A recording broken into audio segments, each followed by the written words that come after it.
Guys, I want to welcome you to another episode of the Franchise Advisory Board, where we bring in experts across the industry to help you understand what's going on in the industry so you can make great decisions, take actionable advice from the pros, and build lasting brands.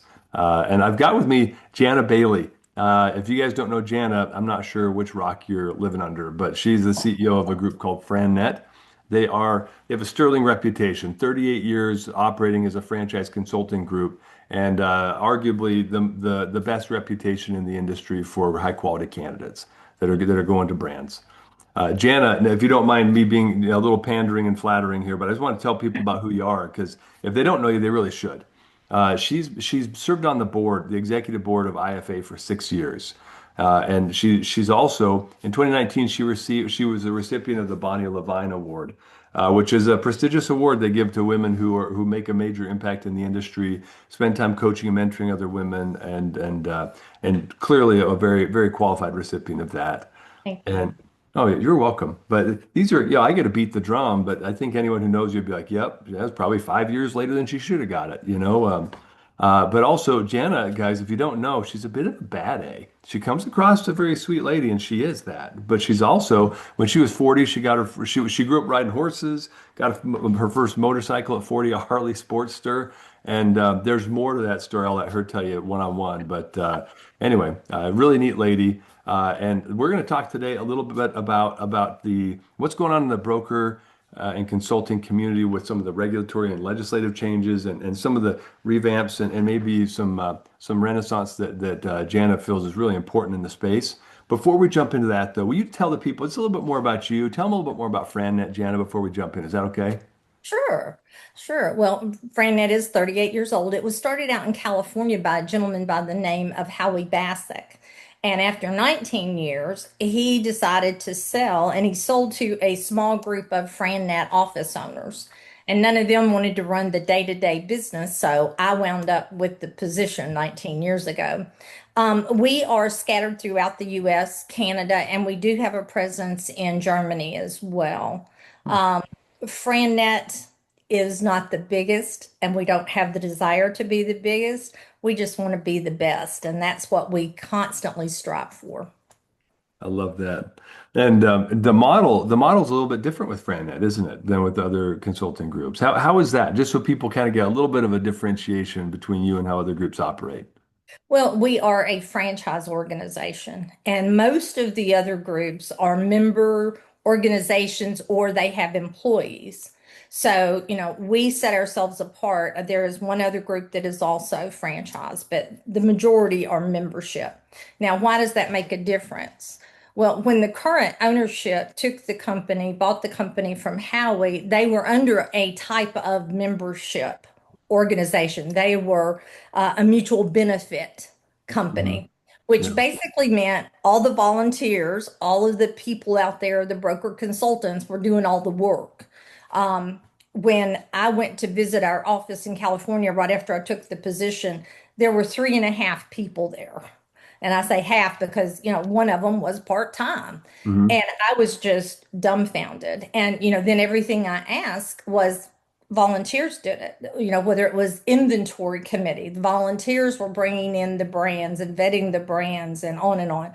And marketing, they had a marketing committee that oversaw all of that and, very little input. Howie took a very small percentage of the commission and basically didn't feel that he owed them that kind of service. Well, when we converted it to a franchise, the first thing we did, and part of how we got the buy-in, was we committed to bring in a professional staff, Yeah. that our people would not be, stuck in the gutters working on all the details that they hate doing. Yeah. So we have a marketing team that provides their templates and um, their post on a daily basis to all of social media. We do newsletters, we do, podcasts, all of the different things that they don't have to do themselves. So, in addition to that, we've got a full IT support group that helps with CRM issues or website issues or any of those kind of intricacies. So I think the level of service We have 13 people that oversee and work with and help our franchisors. I think that's a big difference. Yeah, that's a great differentiator, and it also means your franchisees or the consultants, right? They are now a lot more focused on qualifying candidates and working with the franchisors, right? It helps them keep their focus where it should be, so they can be more productive, Exactly. They should either be bringing in new clients or meeting with the client. That's what I want them doing. right? And that's what they want to do too, right? So love Exactly. it. They hate that other stuff. On the minutia, no, no, I get it. Well, so Jana, thank you for telling us a little bit more about FranNet. The reason why you're here, right, is because we want to dig into a topic that has gotten a little bit of airtime, but it feels like we're not really talking about it very much, which is what's changing right now in the state of play around the franchise community, around the brokers, the consultant groups, what's happening, in the California legislation, NASA, some of those things. So I'm wondering, would you mind giving us a rundown of what do you see changing? And then let's talk about, good, bad, and ugly and what people should expect, how it should impact brands, how it should impact other brokers. Like this is really important because if I remember right, outside of organic, broker groups are they're like the number two overall generator of all deals. Isn't that right? Am I remembering the stat right? That's correct. Yeah. So this is a huge way that we fuel the growth of all the franchise owners that are coming into these brands. So it's really important that we kind of tune into what's happening with this number two lead channel. For Right. and everyone would argue it's the highest quality lead channel as well. I think Yes. I've seen that kind of unanimously across the industry. Everyone's like, no, no, broker leads are the best. Broker leads are the best. I heard that in the last two conferences I was at, that everyone agreed they are the highest quality leads and they have the shortest time from intro to close Right. on deal flow. So anyway, enough of me yammering. Would you please give us a rundown of what do you see changing in that landscape? Well, first of all, I think it's overdue to have this kind of change. And what we saw that was approved in California that is supposed to go into effect in 2026 has kind of been the model for NASA as well. Now, I'll be honest, I haven't sat down and compared them page by page and gone through them. But with the California one, I was very much involved in a part of that with the IFA. The IFA had a lot of input into the California draft and to the California document. And as I told you before we started, I feel like it actually is not enough. If I had, if I'm king for the day somewhere in the future, I would actually require that we be licensed. And I compare that to realtors have to be licensed, investment individuals have to be licensed. And when you look at the impact that we can have in people's lives and the dollars that are involved, it's almost shocking that we're not licensed. That basically somebody can hang out a shingle, open a website, and they're a broker or a consultant, whatever they want to call themselves. So I think this is a good step in the right direction. And the things that, and as I mentioned earlier to you also, FranNet did their own broker disclosure document 9, 10 years ago. Mm, And we encouraged our peer group to join with us. And I think maybe one of the other groups did. But for the most part, nobody wanted anything to do with it. So now it's being dictated to us. Um, the things that are a little scary is, a lot of the clients don't really understand what the broker's role is. And you have to have that transparency mm, with them. They have to understand you're going to get paid if there is a placement made. So, it's everybody knows you're getting paid from somewhere. So let's be honest and upfront about what we're getting paid. The other thing is the list of the types of companies.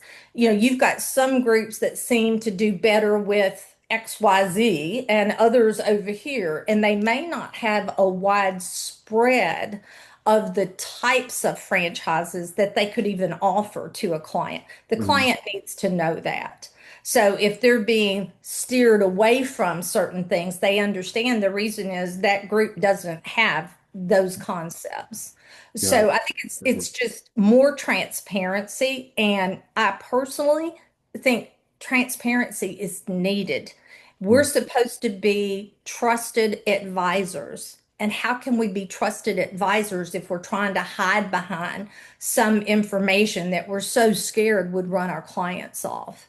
I think it's going to be a really good thing. I think we'll see some exits from the industry that are overdue. Mhm. Quite frankly, I think there's some people in the industry, individuals that should not be.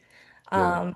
I see my group watches for, emails and any type of advertisement from other groups. And I've got this collection of emails where a broker particularly, is just making earnings claim after earnings claim after earnings claim.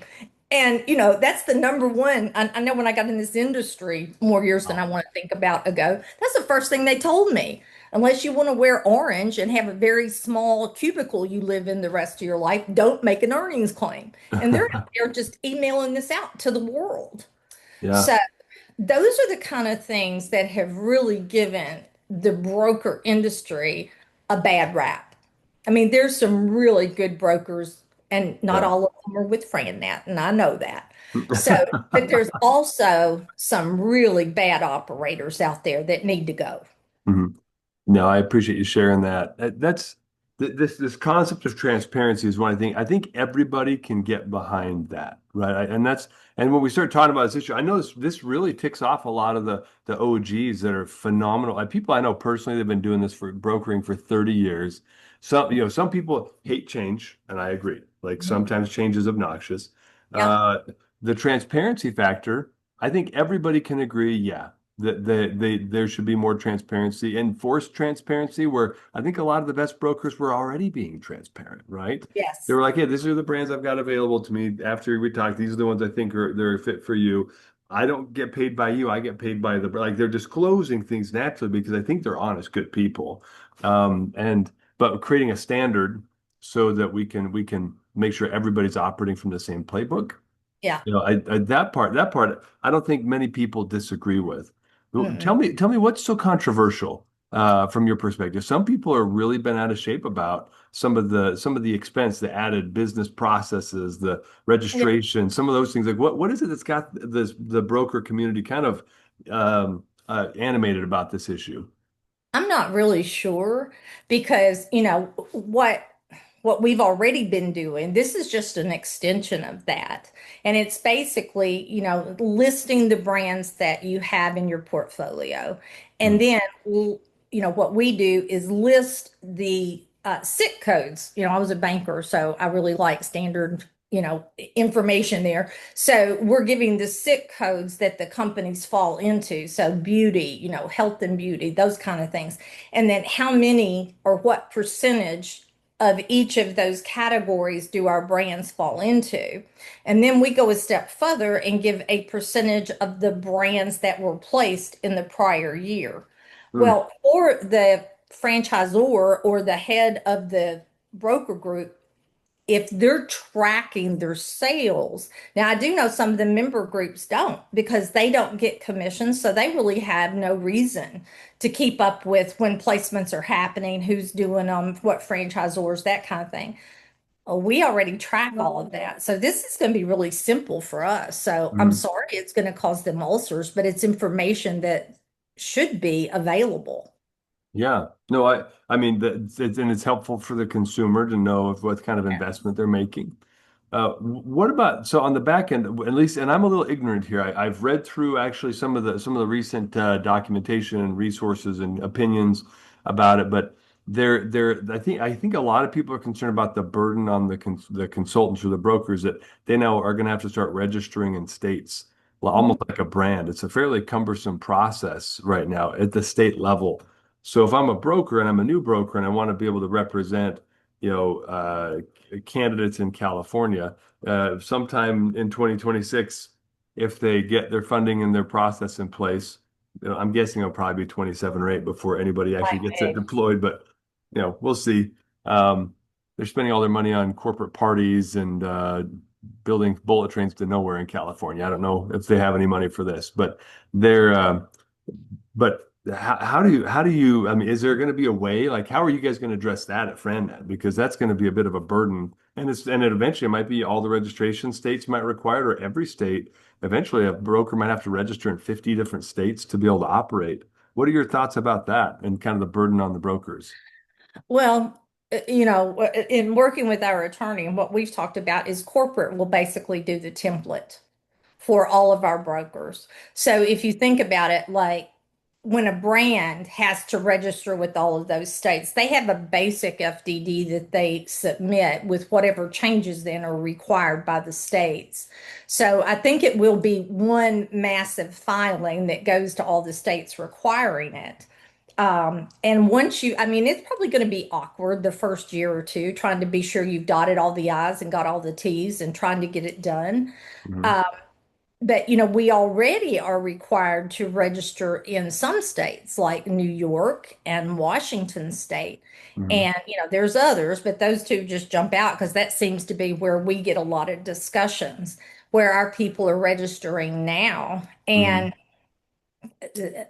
I mean, obviously it's not the same, but this is so much to do about something I think that's so overdue. We ought to embrace it, whatever it is. Hmm. Okay.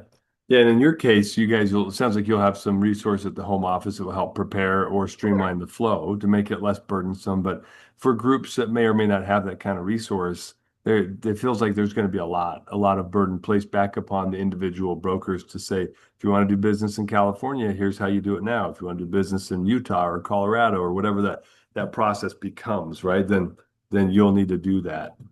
Yeah. Well, and I think each and every broker has to look at what kind of support are they getting from the company they're paying monthly fees to Mhm. or percentages of their deals to. This is going to be pretty typical going forward, and it just kind of boils down. You get what you pay for, and if you're not getting support in these areas, you might want to do some looking around. Mhm. Yeah, I think it's a valid point. I mean, and I think that's true of any industry, whether it's brokering or even just being an employee at a brand or being a franchisee of a brand, right? I think it's true across the board.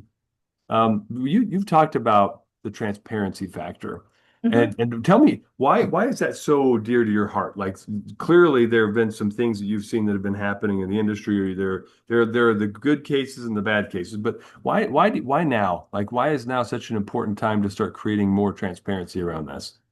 Well, I started beating this drum 10 years ago, so it doesn't feel like it's anything new to me. I was a banker for almost 20 years before I got into franchising.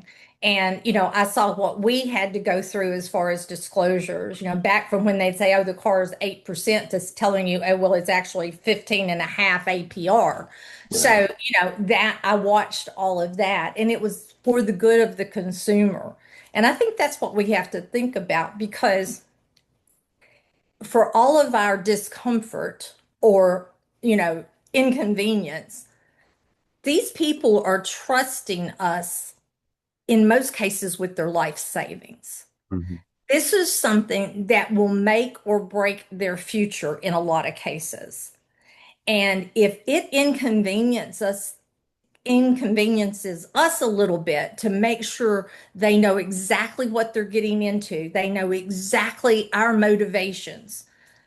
Well, deal with it, get over it, because these people need to have the most transparency and the most honest and upright representation and advice they can get. And it needs not. And I love my franchisors and I love when they do their little perks here and there to get more brokers' attention.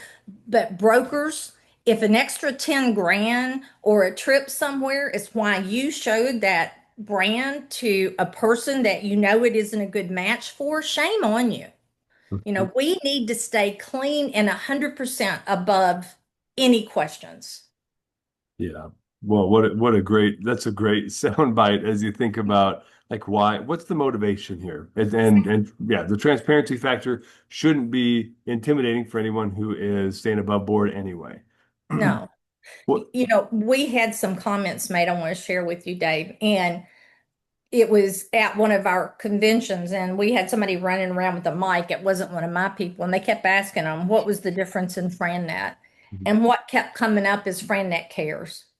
FranNet cares about the clients, FranNet cares about the franchisors, and that shouldn't be such something that's like, oh wow, FranNet's really different because they care. It should be that's what our segment of the industry should look and feel like. Yeah. Well, it's okay though if it's you guys, right? What a good It's okay that it's us. differentiation, Yeah. right? Yeah. So, okay, let's talk. There's an element of this that impacts the consumer as far as disclosures, right? Because there's an FDD with the brand once Right. the broker works with them. But so now the consumer experience is going to be there's going to be a disclosure when they Yeah. first start working with a broker, and if they because there's not a broker exclusivity, sometimes they're working with two or three brokers initially because they especially if they're getting they're filling out portals for information that leads going to four or five brokers at a time. Right. So they might have three different brokers they're working with who are all sending them disclosures. So they might have six different disclosures they've got to review and approve and sign and get back. And then they go to the brands and they might get shown that, representative four or five brands. So now they're, at the end of the day, they might have 15 disclosures that they're looking at. And I wonder about that. Do you feel like that's going to cause any challenges or any extra burden upon the system, the consumer, create confusion or fatigue with all of the now Oh, disclosures yeah. that are going to be thrown at them? Well, and just what you said, 15 brands to try to analyze. I mean, how can anybody really do that? You know, we're coaching people to close files as soon as they know that's not for them and don't just keep dragging them out. I'm hearing about clients that are going to multiple meet the team days or discovery days. Hmm. And, I was raised up in this industry. When somebody goes to a discovery or meet the team day, they need to be like 95% ready to sign up. Yeah. If they're going to multiple discovery days, those clients are still confused. Hmm. So again, I don't think we're doing our part. I do worry about them being bogged down with too much information. Hmm. But, I think what we'll have to do is just like we've done with the FDD, which is kind of we give our clients a rundown of here's what kind of information you should look for or pay attention to in each of these segments. So they're not having to completely start from scratch. We'll have to do the same thing with the broker disclosure. We'll have to kind of outline them, here's what you're reading here, here's what you need to watch for, that kind of thing. Yeah. Yeah, I appreciate it. What else do you think is going to change? Like, how is this going to reshape the way that, I mean, even thinking about lead generation and the ways that the volumes that brokers tend to work with, how do you think it's going to change the dynamics and the workflow and the volumes of opportunities for brokers? That's a good one. Um, I think some brokers will avoid certain problem states, just like we see franchisors doing now. I've got franchisors that won't even register in California. I've got others that avoid some other difficult states. And I think you'll probably see, the consultants doing the same thing, just steering away from where they've had problems in the past or, the states you can't seem to get approvals in. So I think that will, and then the states will have to face the fact they're hurting the economy of their state by being, over the top. So we'll see what happens. But I think you will see the brokers leaning towards the more friendly states when it comes to this. Yeah, well, and I think we already see some of that. I know brands that won't even open their doors in California. They're like, nope, I won't go to California or New York or Washington. Like the whole West Yep, Coast now is kind of shooting themselves in the foot. I've heard probably a yep, dozen brands in the last year say, "We're not going to go to California. Are you serious? We're not going to go to Washington." They're so anti-business, it's crazy. And that's not me saying. These are the brands who've had yep. legal counsel tell them to avoid doing business in those states. So it's kind of sad. I mean, they're going to survive without yet another franchise there. But the economic impact of people rolling out franchise brands in their state, it's a lot of tax revenue they're missing out It on with is. successful businesses. And if you have people that are wanting to go into a franchise business, you're going to run them out of the state with your red tape. They're going to then go over to Arizona. Hmm. over to or Florida or or, Idaho. Yeah, Florida, Texas, right? Like everybody launches there because it's the easiest to do yeah, business. Yeah. yeah, they've got the come on in signs out. Yeah. And how's their economy? Not bad, right? Really good.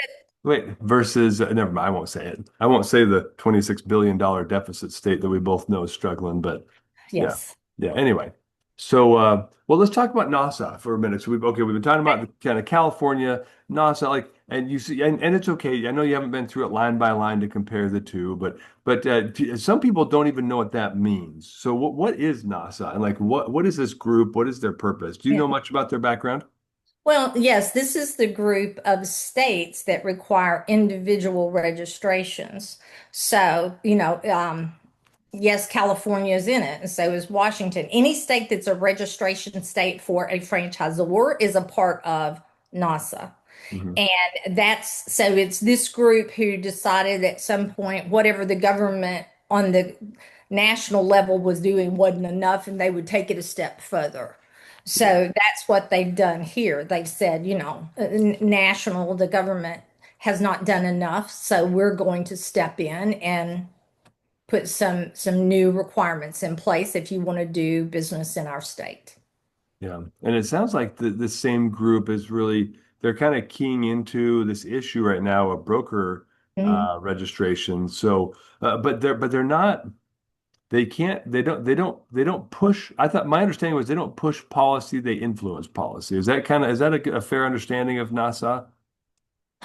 Yes, but you can pretty much count that whatever is coming is going to be very similar to what is in California.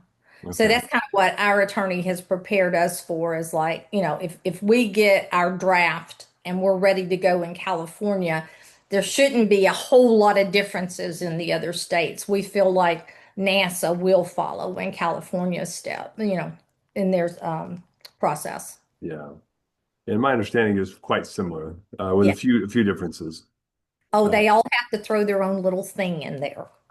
of I mean, think course. of the FDDs. How many different state disclosures do we have to have? And, some of them have different pages that have to be inserted. I mean, it's ludicrous, but we do it. Yeah. Well, the cost of federalism, right? That's kind of the Yeah. way it's supposed to be. Yeah. Um, so where this group, California is allegedly going to go live next year, to be determined. What kind of an impact? What kind of a time frame do you think it'll be before these NASA states start to implement their own kind of registration? What kind of a timeline is on this? I'd say we're 3 years out, but that's just my, you know, guess. Yeah, your guess is as good as mine, or any attorneys that's tracking this issue very closely. Um, tell me about, so one of the things that I find interesting about this, right? So one of the reasons why disclosures are so important is because they want to increase transparency and trust with the consumer. They want to protect consumers, make sure consumers are informed. One thing that I found interesting is that the franchise sales organizations don't appear to be named, mentioned, required to follow the same processes that now brokers are.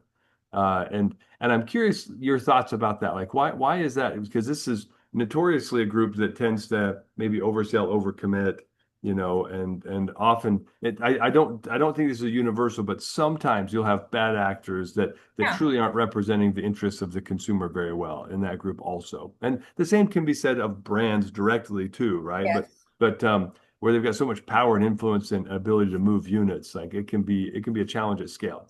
How is it that they're not included in some of these new registrations and requirements? Any thoughts? I don't know because I actually, all the early conversations were pushing to have that included. So I'm really surprised that, it hasn't made its way into the current drafts. Whether it finds its way in there or not, is a crapshoot. But what you said is accurate. There's some really good, top-notch FSOs, and then there's others that you kind of feel like you need to wash your hands when you walk away. So, Yeah, just like the broker groups, I mean, there's some that, you just don't feel good about, or specific brokers, maybe not, let's don't yeah, lump the that's group in fair. there. So I think that's, something that we'll continue to watch. And I think it'll be interesting when they start getting a lot of feedback about the drafts they send out. It could still show up. Yeah, because I mean, we're years away from this probably being put into effect. Yes. Yeah, but that said, with it, even being a couple of years away, how are I mean, obviously you guys 9 to 10 years ago started doing your own form of disclosures and tracking, so you could report back and give consumers data that they need. Um, Folks that aren't part of FranNet, like or even, well, actually, let me take a step back because it's better for you to answer this question.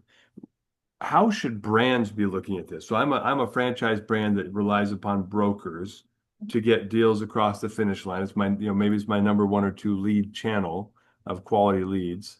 How should the brands be reacting to this? And what should the brands be doing to help the brokers be ready for some of the changes that are coming? I think being very open and transparent themselves with the broker groups as far as the data points that might be needed. We've tried a couple of times to get the reports of our success rate, compared to other things. And it's really hard with some franchisors. It's like they don't want to give you some of that information because you might not want to work with them anymore. Mhm. So, we've just got to all get over ourselves and be willing to share that information that'll help us all do a better job for the candidates.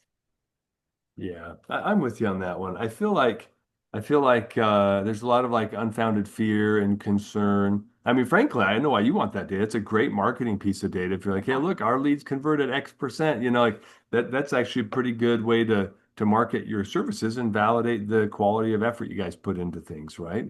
So, but it does feel like data is going to become a lot more important as some of these maybe new registration requirements are going to make them disclose that information. Yeah, I Right. agree. Well, so let's wrap up on a topic that I think is going to be a little less controversial, but Okay. I feel like I'd like for you to share there are misconceptions about brokers and consultants in the industry in Mhm. general. Now, instead of all the regulatory mumbo jumbo aside, what are some of the things how do brokers help brands grow? And when is the right time? Two-part question. When is the right time for a brand to engage with a broker group like FranNet? Yeah, that great question. And anytime I'm at a conference on a panel, I kind of get a lot of people asking me that. Um, we, and I say we because FranNet is different because some of the groups will take them. If you can write a check and it clears, you're a member. Hmm. We do not. We ask that the brand have a solid proof of concept. And by that, I explain to people more than the one that you opened and were running. Or worst case, these people come and haven't even opened one yet and they want in our portfolio. So we want some proof of concept. We want to see that they're able to operate without the founder being an influence in each of those. What's going to happen when they sell it to Dave? Is Dave going to be able to duplicate in his market what they're doing in theirs? We need to see some of that. Now, I'm not saying they have to have 50 open, but I want enough and I want enough solid validation. That's the huge thing for us. If we call your relatively young franchise or we call your 10 franchisees and they're all like, man, this isn't what I thought. I wouldn't have signed up for this, but we're not going to bring them in Hmm. because why would we recommend that brand to a client to see when we know nobody over there is happy now? So, I Yeah. mean, it's that kind of thing that really separates. So, I always tell franchisors be sure your house is in order. Be sure you've got happy franchisees that are actually on track to do what you told them they would be able to do. Make sure that you are spending a sufficient amount of time and energy and resources helping these people be productive and be successful. So, take care of your franchisees you have, and then you're ready to launch more. But I see a lot of them, it's like this, got to get to 100 brands, got to get to 200 brands, then the PE people will be interested in us. And they're just growing wildly without being sure it's the right ones coming in. Yeah, no, great. That's a great point. I feel like there's a kind of a universal understanding across the industry about how it should be. And yet sometimes brands get stuck in that I call it the desperation cycle where if I don't Yep. sell another unit, I'm not going to make corporate payroll or that yeah, I saw the flinch and cringe there. It's a real thing. But some people argue that, well, the broker fees are so high that now I can't reinvest back into my brand. How do you help brands get ready on that on the economic side of working with brokers? Because I had a friend at a recent conference who was saying, "Hey, I feel like maybe I want to start working with brokers." My advice was, "No way! Like I love the broker groups.